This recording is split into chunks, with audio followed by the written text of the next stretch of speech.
Well, hi there, Saltines. Nice to see you today.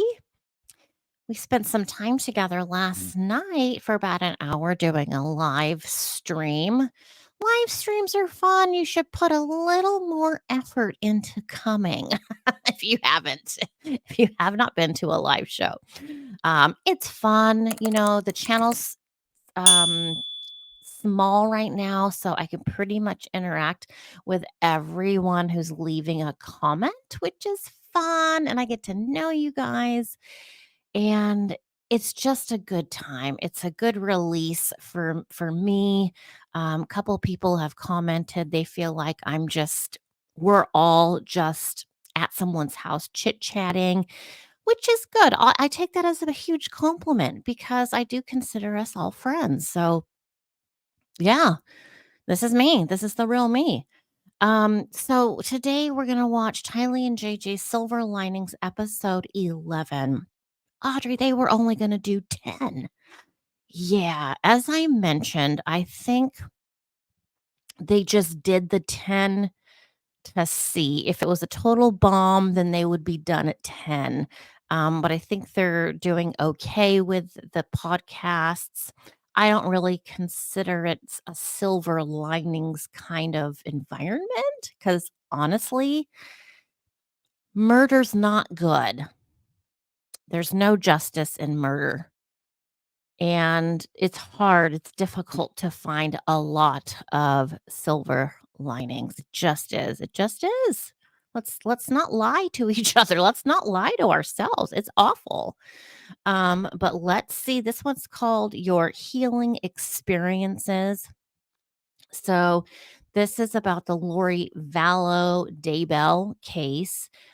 This is her brother Adam and her uncle Rex. You'll definitely see the family resemblance with these two gentlemen. These two gentlemen are very religious. I am not religious in the least, but I am still willing to hear what they have to say and comment on it and kind of let you guys know my feelings, not only just as me, Audrey, but also as a psychic.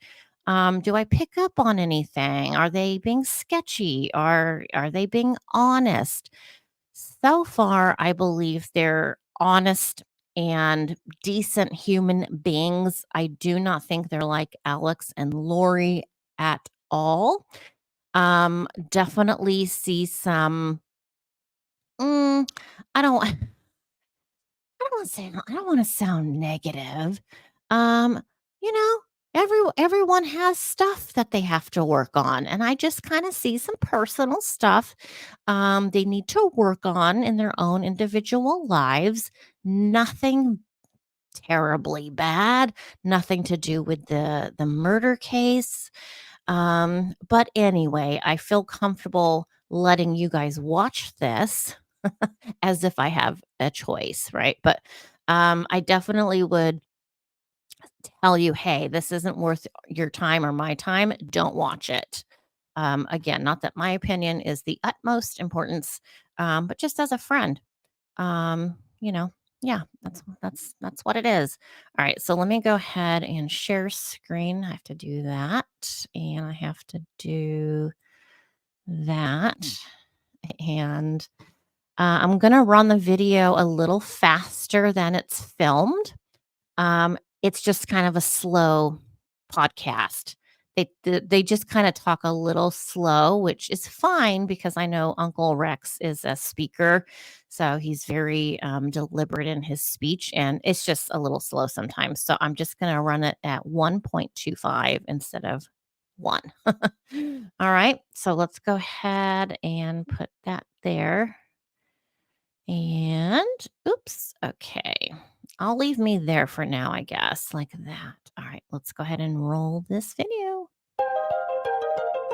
My sister, Lori Vallow, murdered her children, TYLEE and JJ, and buried them in a pet cemetery. And we're all trying to make sense of it. So let's talk about it. Welcome to this podcast. We're very excited for this because we have already done 10 podcasts, which was our original target. And now we've decided we're going to continue. We're deciding how that will happen. And we want to incorporate you in the decision making of how we do this. And so we don't have a hard set plan. We do for today's podcast, but beyond this, we don't have a hard set plan for the structure of the podcast. We're entertaining different ideas, thanks to you. We do want to continue talking about silver linings. We want to continue honoring TYLEE and JJ and the victims. We don't know that we have to do that with a name. We're open to changing the name of the podcast. We haven't decided that. We do want to continue where we feel we have a contribution to make. Obviously, the more we have talked about Lori and the background, there's only so much there that we can contribute. So we don't pretend that we'll be able to go full time with the background. That makes sense. But we feel we've really touched on something here with the healing, and your comments have been confirming that, because Adam and I both feel, and I'll give him a chance to talk in a minute, we both feel a lot of healing taking place, at least in ourselves, because of your comments, because of all the love you've shared and the experiences you've shared. So we're going to highlight some of those experiences of yours and talk about them in this podcast.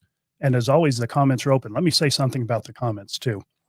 This podcast goes out on somewhere around 100 different platforms between audio and the visual that we do. We read as many comments as we can, and we don't even get to all of the comments on YouTube, which is the easiest for us to read. Mm-hmm.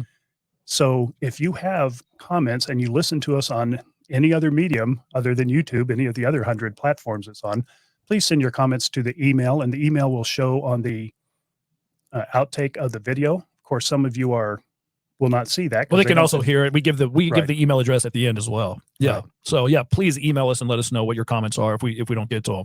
Give it now. Now's a good time. You can say it now. TYLEE and JJ's silver linings at gmail.com podcast. Okay, give it to me one more time. TYLEE and JJ's. Oh, do it, Sean. Yeah, TYLEE and JJ's silver linings podcast at Gmail. Perfect. Just like that. Why didn't you use that voice instead of yelling at us? So it's funny to be off mic when I'm like, hey, do what I'm telling you. Yeah, it's more gamey or whatever. Now, if we listen to some of the more negative comments, we wouldn't be doing any more podcasting. But fortunately, some people are done with us. They said, enough of you two, we're out. And we're like, okay, that's fine. You have every right to do that, right? That's right. But they're done with us. That doesn't mean we are, because Right. the majority of you are very kind, very encouraging, and we appreciate that. We appreciate all comments, but we know some people will not find what they're looking for here. Yeah. We understand that. And today's episode, we are going to get to a lot of comments, because I think going forward, and I mentioned this before, I feel like our podcast is a big group therapy. Now, obviously, Rex and I are trying to heal from our family's disaster. And that's the main reason we're doing this podcast, is not just to help us talk it through and but to help other people who were, sickened and hurt and that need healing from Lori's story. And one listener reminded us, he or she said, I'm not broken. I don't need healing. I'm curious. I'm listening to you because I'm curious. Fair enough. Sometimes I communicate that all of us are need healing from this just because it's so offensive to people, but not Right. everyone feels that way. And Yeah. we appreciate them listening and commenting regardless of their motive. Yeah, so we will get to a lot of comments today that you guys have made, and we encourage you to make more comments. What's affecting you in your life? And we're going to talk about some people's stories that have made some comments that really touched me and Rex. And we're going to talk about situations and, our healing and other people's healing. And I feel like there's just a lot of people, there's some that don't need to be healed, and that's fine too. But I feel like there's so many people in life that have so many things go unexpected that there's a scar somewhere inside your body that you need to heal from. And so we're just here as a group therapy. We're going to lead the discussion, but it's not like him and I are experts at, we're not psychologists. Right. And since we're talking about their comments, let me throw one out just as a starting point. This listener said, I wish Rex was my grunkle and Adam was my brother. Wait, Adam is single? Okay, let me strike the brother comment. So here we go. It may be a dating site for you. There's an opportunity. No, this is definitely not a dating site. Okay. Okay. But one day I hope to be remarried, because I would do much better being married than single. As everybody can tell, like I hear people say, I read one comment like, well, when Adam first started doing this podcast, you can tell that he was just broken and he was out of, and it seems like after the 10th one, they said, I feel like Adam is really coming out of this, and maybe this is helping him. So I hope all those things are true. And I agree with that, by the way. Okay, good. So a lot of people were saying, comments are about, they want to know about my family situation. And you had said you read something wasn't there a comment like that? That there have been several questions about, has your family forgiven you for No, apologized. Has your family apologized for how they treated you initially when they were on Lori's side? Of course, once the children's bodies were found, that changed everything dramatically. And this is one of the greatest silver linings in the story for our collective family, because I don't know how long it was into this. Was it a year into it or 2 years when your mother, my sister Janice, called me and asked, she said, "It's time I need to open communication with Adam. I'm not sure how to do it. Would you," I can't remember how she said it. I think she said, "mediate a conversation with us." I said, "You mean like referee? Am I worried about physical violence?" Sorry, not a laughing matter, but we often laugh Right. at matters even that aren't laughing matters. And I was glad to do it. And to me, that was a sign of healing, just that she would want to have that conversation. And so we did get together. And I think that was healing. And just the fact, you can tell us whether if they said, "I'm sorry" or not, but just the fact that she would initiate that, to me, is somewhat of an apology and a sign of healing or a progression in the healing process. Can you tell us about that? Sure. Well, when I got the phone call from you, well, this was after the kids were found. Mhm. So the kids were found. Then my mom knew that Lori was lying, where she had believed her the whole time before. So my mom and my dad, and me and my mom and dad in summer, in case you don't know, we didn't talk for up to 2 years. And so once the kids were found, then they realized, oh, Lori was lying to us and Adam was telling the truth. They realized that they really screwed up. So when my mom called you, you called me and said, "Hey, your mom wants to talk." I was like, "Okay, it's been 2 years since I've been cut off from my family, haven't talked. Let's go do this." So you said, "I'll come pick you up." I didn't even know where my parents lived. We lived in the same city for 8 months or 9 or 10 months or a year before I even saw them for the first time. So you picked me up and took me over to the house. And as you saw, my mom apologized to me. And since that day, every time that I would try to go to their house and have dinner with them and try to rebuild some kind of relationship with my mom and dad, my mom would cry and apologize to me again. She apologized to me over 100 times. She's consistently apologizing to me. And I said, "Mom, you don't have to apologize anymore. You've already done that." And as far as summer goes, I was in Phoenix last weekend and I went to lunch with Summer. And me and Summer are trying to rebuild our relationship together. And I love Summer. And Summer's been through hell and back, just like my mom and dad have been through hell and back, and I've been through hell and back. So different ways we all share one thing in common, but I have something different than they do. Most people know, but Summer is Adam's sister. Yes. And so I just love spending time with Summer and seeing her and her kids. And we went to lunch, and, I miss what we used to have, because I mean, our family used to be really tight and we just all love to be around each other. So I know it's never going to be the same. But there is hope that in time, things can get a lot better. And, so there's open communication. We're trying to work things out. I still have questions sometimes, and I try to talk, and everybody still has their own, talking points or their own views or whatever they thought happened. And Lori had just created a huge mess with our family. And there's still family situations to play out. Right. There's Melanie, still that. for example. Yeah. And a lot of people have questions about Melanie and Colby. And we've addressed all these. I know we keep getting comments on these podcasts, but if you go through and you listen to our responses, Rex and I have this video that's out. It's called Responses. We have 8 or something out, and we respond to all the questions like that people want to know about my family and those things. So those are all out. So we've told you everything that we know about Colby and Melanie and things like that, as things are stand now. A year from now, it may be completely different. And the responses aren't satisfying some people. They're still asking, but like the Melanie situation, that's all we know at this point. Yeah. The Joe Ryan situation, we don't know anything else. Right. So we don't always have the answers, even when it's a family situation. Right. So we're now taking it day by day. Very good. You didn't say anything about Barry, and people ask about that, and they ask, why don't you mention Barry? Well, Barry, my dad, is also with my mom. He's not an emotional person usually. So he talks and he listens, and he, every time I've mentioned something to my mom, I feel like my dad was on my side and said, "Yeah, what about this?" And she, had her reason for believing what she believed or still believes or whatever it is. So. Okay, let me stop right there, because I can't get something out of my head that was talked about last night during my live stream. I had never heard of this, and I am not saying it's not true, but it's horrible. So discretion advised here. Trigger warning. This is awful. It's a couple people said that Lori and Chad ate. ATE. They ate. manger. They ate TYLEE in part. Has anyone else heard of that? I'm not saying it's not true at all. Tylee's come into my presence before. She has not confirmed that with me. That doesn't mean it's not true, though. Um, oh my God, just the thought of that gets me right here. Like, I feel nauseous. I had not heard that. Would it surprise me? Yes and no. The part that doesn't surprise me is because Lori and Chad have a cult. People in cults do some unusual things. And but I was asking myself, why would they eat Tylee if she was a quote zombie or a dark energy or however they worded it? Why would they consume her body? And that is absolutely disgusting, but I don't know if I want to put that out to these guys. So let's keep our ears open to see if they ever respond to that from someone else. Um, that's just awful. But anyway, okay, I got that off my chest. That was weighing heavy on me. That's just awful.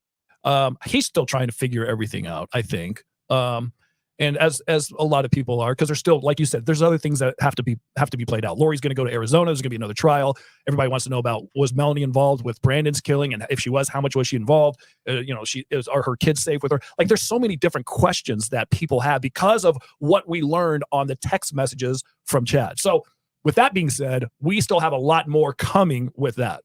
And we'll be glad to address anything that's new about the family or any other information we have. So we aren't abandoning that as we talk more about natural laws, about healing as they relate to the case. So I want to get to a couple of comments if we can, because I know you guys have commented and stuff, and I want to read one in particular. This came on actually on Facebook, on our podcast on Facebook.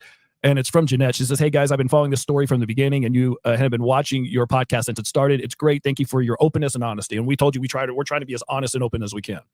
It says, "As far as healing, my kids and I suffer of a loss of my ex, their dad, who abandoned us for a life of drugs. He's been in and out of our lives for almost 10 years, but I pretty much raised them alone and continue to. I have 3 kids, 2 teenagers, and a son who's JJ's age. He has autism too, so this story really hit home with me. Anyways, our healing has been and continues to be a long journey for us. The only way we have walked through this has been time." And we talked about that. I feel like when it comes to healing, time is a huge thing for people. So far, she said time is a big thing for them. And acceptance. Some days it's been so hard to believe that their dad would have done this to them. It isn't something that I would ever believed he would do. But with time, we've come to a peaceful acceptance in this situation. An acceptance that he is lost and has no capability of love. We just band together and love each other and move forward. I've taught the kids not to be victims, but to use their pain and experience to help others in similar situations. They will always have painful hole in their heart, and the fact that they know that they're still going to be okay. What helped me too is I started writing poetry. And I haven't mentioned, like, for me, writing our book and writing my thoughts and feelings on paper, for some reason, that's given me peace. And for other people, she likes to write poetry. She says, "Putting my pain into words helped me get it out. I also started a podcast of my own. It's called Single Moms Survive and Thrive." Okay, let me just comment on that real quick, you guys. Just so yeah, I started writing my novel as kind of therapy as well a couple of years ago. And also, in addition to doing it for therapeutic reasons, I also did it because I felt like I owed it to myself. And I heard someone say once that if you go to the graveyard, if you go to a gravesite, it's full of unwritten books. It's full of unwritten music. It's full of unaccomplished things that people never push themselves to do, to accomplish, to, write the book, do this job, go to school, whatever the unaccomplishment is. I don't think that's even a word. So I just wanted to pop in here and say, if you have something to do, you need to do it and don't wait. Don't be one of those people that goes to your grave not having accomplished something you very well could accomplish. Fear or no fear. If you're afraid, you still do it anyway. Okay. You still do it regardless. If it fails, so what? The world's no worse off than if you had not tried, right? Okay, let's go. Same goal as you guys have, helping other moms in my shoes to know it's okay to hurt, but healing is possible. My thoughts and prayers are with you guys. Thanks again for the great podcast. And I think she's in the UK that she sent that. I love that she's trying to heal and she's figuring out how to heal. And she's saying time, writing poetry are two big things, and accepting that they know that their father, her husband, is lost. So in my situation, I have to accept Lori's lost. Alex was lost. They killed people, my nephew and niece and my brother-in-law and Tammy. And that's hard enough to try to take in that they actually did that. Is time going to help me heal? I hope it does. And I feel like time can help. Helping me is writing as well as that. But I think just knowing that I have to accept what they did, it's hard. That is what's hard. I think for all of us in the family that knew them, I think it's still hard for us to put our arms around the fact that people we know and love killed people we know and love. That's just it's so hard. I don't even know what it is. I can't get my arms around. Right. Another thing that came across one of the comments, and it was about a mom, like this mom, and she said that this was so hard for me, this story, because I have 3 kids, and it's harder for me than I think it is for people who aren't moms. Can you explain why moms with Lori's story is more difficult to handle? No, I wish I could. I wish I had that insight. And not being a mother, I believe that is completely accurate. I don't know the whys or wherefores of that. Another one, on a personal note, this is somebody who had complimented our podcast, but she said, personal note, your show has been healing for me. And I am healing from an extremely abusive childhood. So I wanted to talk about this because I know there's lots of people who are listening that have had terrible childhoods. And you've been abused. There's been neglect. I know people whose parents have never told them one time in their whole life that they loved them. I know people like this. I've talked to them.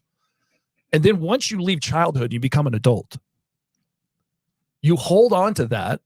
And a lot of times you make excuses why you like the path you're going on, and you blame your childhood and blame your past.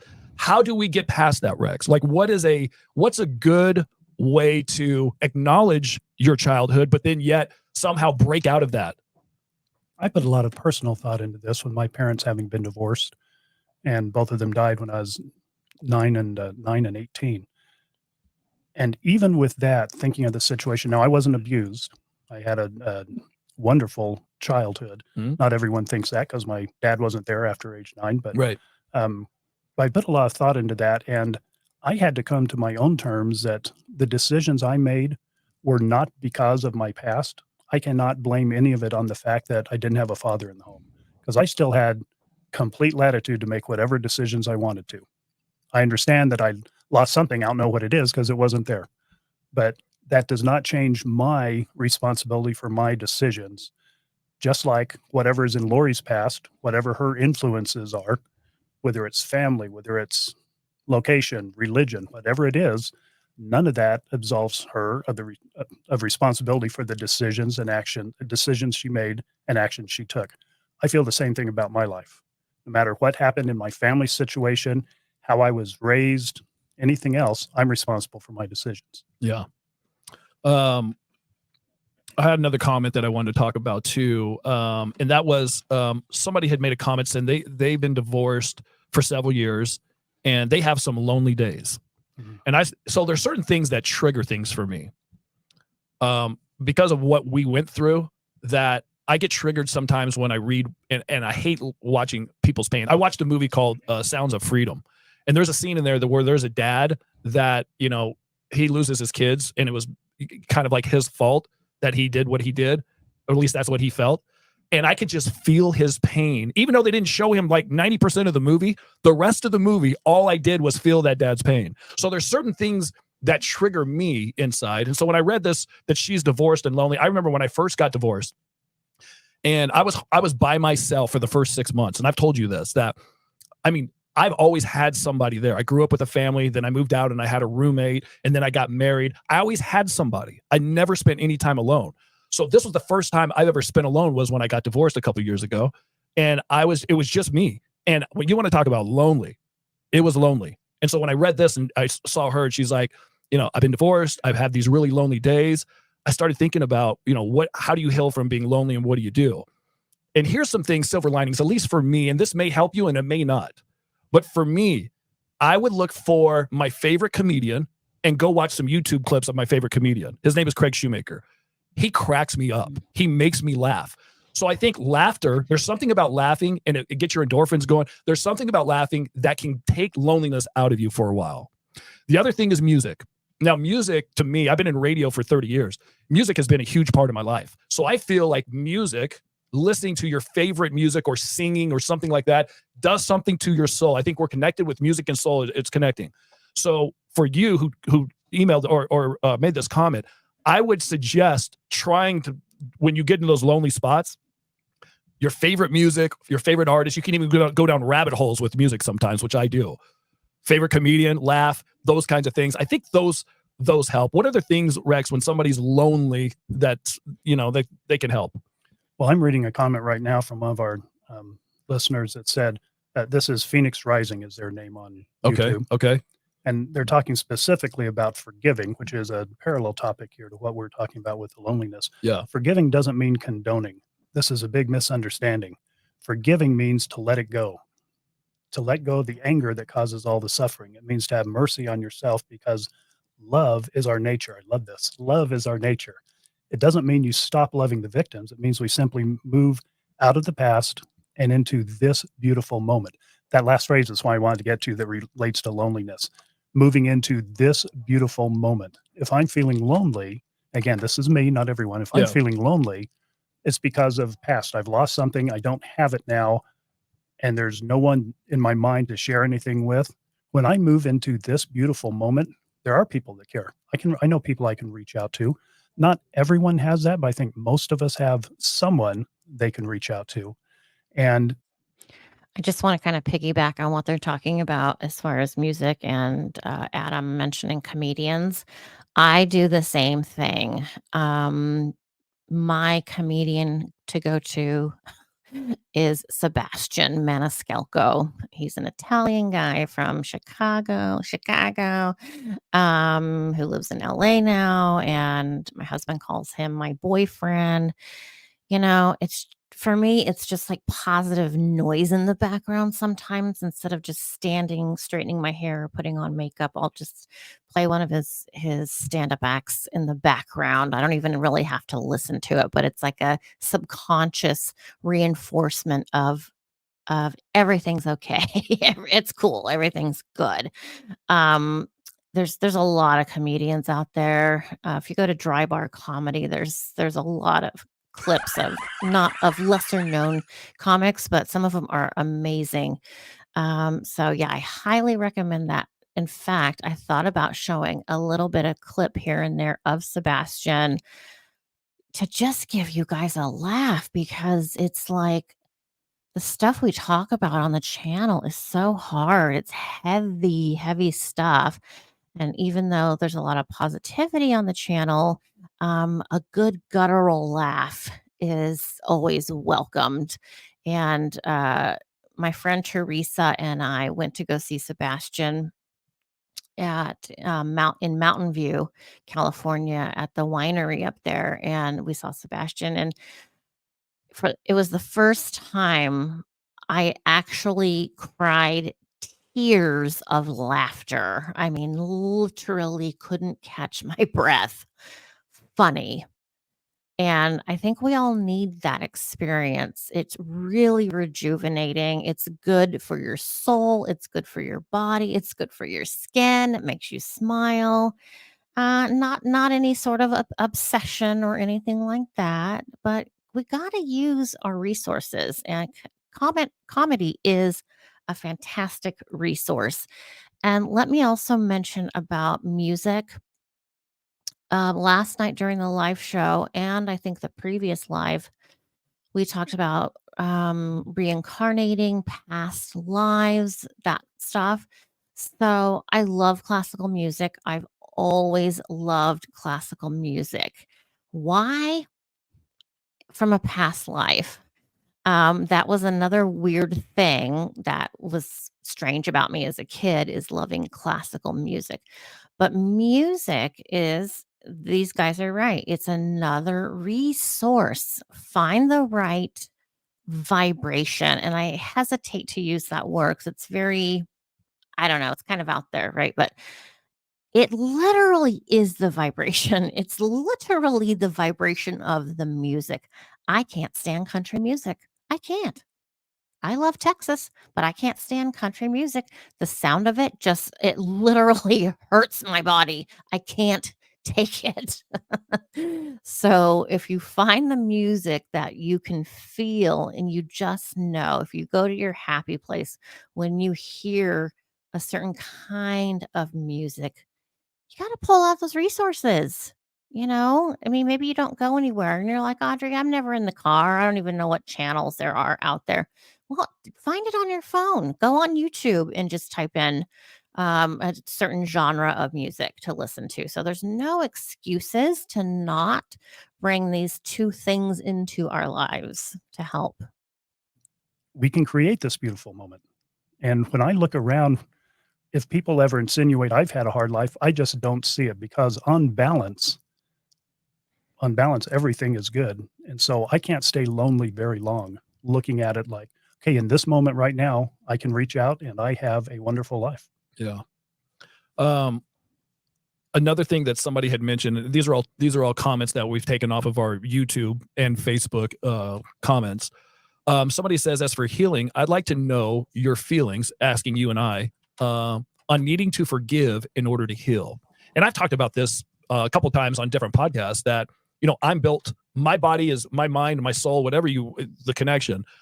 For me, I have to forgive somebody, or that poison will just eat me alive. Is it hard to forgive somebody who did you wrong, especially people who've been abused and all these other things? How do you get to the point where you can forgive somebody who caused so much pain in your life? But is that part of healing? Do you have to do that to heal? I think, as I mentioned last podcast, healing is necessarily. very individual.